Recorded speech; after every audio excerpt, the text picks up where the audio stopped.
नमस्कार दोस्तों, स्वागत बा रउरा लोग के फिर से एक नया पारिवारिक कहानी में। अगर कहानी अच्छा लगे तो लाइक और सब्सक्राइब करी और कमेंट के माध्यम से बताई कि ई कहानी रउरा लोग के कैसन लागल। दादू, रउरा खाली पैसा हमरा के गुल्लक में डाले खातिर ही देना, कुछ खरीदे खातिर काहे न दीना। मुन्नू की बात सुन के बंसीलाल मुस्कुरैलन और कहलन, तहरा जो चाही हमरा के बताव, हम खरीद देब। दादू, हमरा बंदूक चाही ताकि हम पुलिस बन के बैगन चोर के गोली मार सकी। अरे हमार प्यारे मन्नू, मारे पीटे के बात ना करे के चाही। जे बैगन चोरी करके ले जाला उनका घरे ओही से सब्जी बनेला, उनकर ही भाग्य से हमार फसल भी अच्छा होला। दादू, लेकिन माई तो कहत रही कि चोरी गंदा बात ह और चोर पकड़ के जेल में बंद कर देवे के चाही। दादू और मुन्नू बात करत ही रहन, तब तक बगल के जगन दादा आ गइलन और अखबार लेके पढ़े लगलन। मुन्नू के उनका ऊपर बड़ा गुस्सा आइल, काहे कि ऊ अखबार खुदे ना किनत रहन मगर सबसे पहिले पढ़े खातिर आ जात रहन।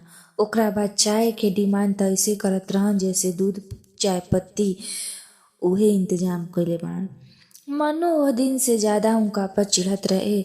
जब उनका घरे अमरूद मांगे गईल त अमरूद अभी कच्चा बा कह के ओकरा के टरका देलन। त ऊ निश्चय कैलस कि अब इनका के पानी भी ना दब।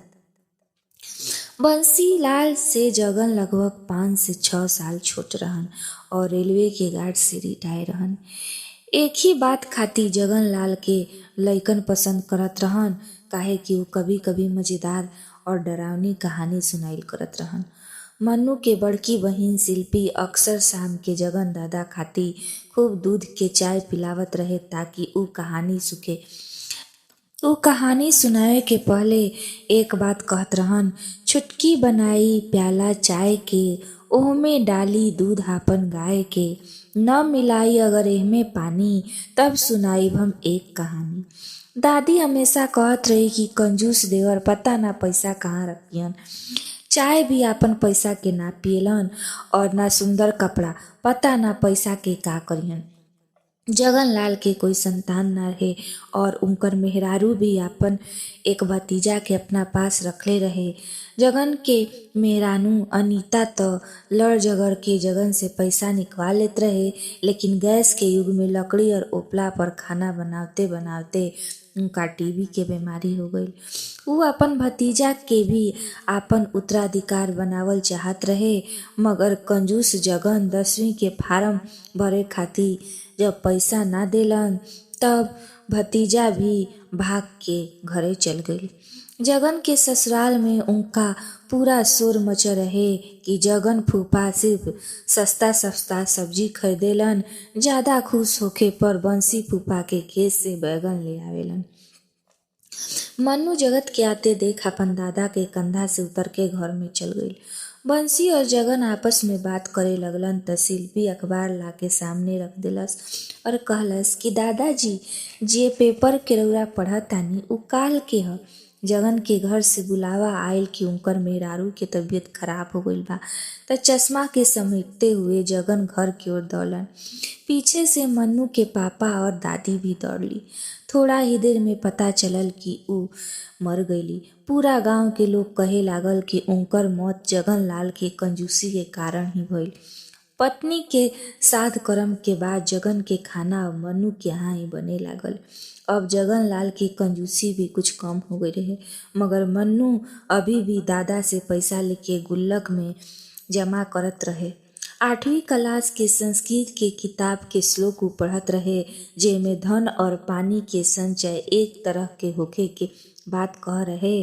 तब दादू मन्नू के बतैलन कि उनकर अकाउंट में गुल्लक के 1-1 रुपया से आज 1000 रुपया हो गईल बा और बरसात के बूंद बूंद पानी से पूरा तालाब भर पड़ल बा। दादू आगे कहलन कि गुल्लक में पैसा डाले के एक अच्छा आदत के जन्म देला, एही से हम तारा के बचपन से ही पैसा जमा करे के आदत डलवैले रही। कुछ ही दिन के बाद जगन दादा बीमार पड़लन त अस्पताल जाए से मना कर देलन। लेकिन खराब स्वास्थ्य जान के मन्नू के पापा उनका के जबरदस्ती अस्पताल ले गलन। अस्पताल से छुट्टी के वक्त उ पता करवैलन कि उनकर अकाउंट में 60 लाख रुपया बा। ओकरा ई बात मन्नू के पापा आपन बाबूजी के बतैलन त मन्नू भी ओजा खड़ा होके सुनत रहे। उ पापा के बाहर जइला के बाद उ दादू के कहलस कि हम भी कमाए के बाद सारा पैसा बैंक में जमा कर देब ताकि खूब पैसा वाला हो जाए।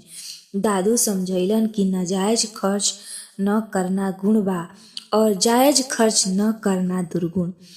दोस्तों, ई कहानी एजे समाप्त होता। अगर कहानी अच्छा लगे तो लाइक करी, सब्सक्राइब करी और शेयर भी करी और कमेंट के माध्यम से जरूर बताएं कि ई कहानी कैसन बा।